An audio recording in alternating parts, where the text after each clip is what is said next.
Assalomu alaykum, hurmatli ijtimoiy tarmoq kuzatuvchilari. Surxondaryo viloyat hokimligidan, mas'ul rahbarlardan shaxsan iltimos qilardikki, Muzrabot tuman bo'ylab fuqarolardan turli xil murojaatlar kelib tushayotganligi sababli ushbu murojaatni iltimosnoma tariqasida mas'ul rahbarlarga yetib borishi uchun tarqatamiz, kengroq podelitsiya qilamiz va mas'ul rahbarlarga iltimos qilamiz.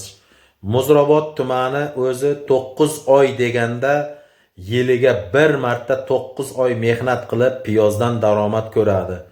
Hurmatli mas'ul rahbarlar, oddiy dehqonlardan kelib tushayotgan murojaatga ko'ra vaqtincha mana shu Zang kanalga suv qurganligi sababli ushbu murojaatni iltimos qilyapmizki, mas'ul rahbarlardan bir haftaga bir kun, 2 kun, mana uzog'i bilan 15-20 kunga dehqonlarning piyozi tayyor bo'ladi. Hozir mutlaqo suvlashga suv yo'q.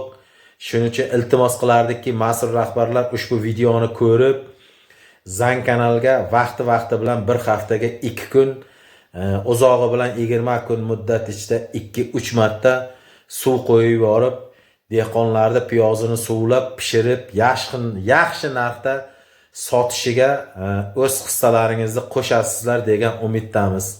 Akmal Jumayev kanallarini kuzatib boramiz, obuna bo'lamiz, like'larni bosamiz. Bizda hozircha shular, xayr, salomat bo'linglar. Rahmat e'tiborlaringiz uchun.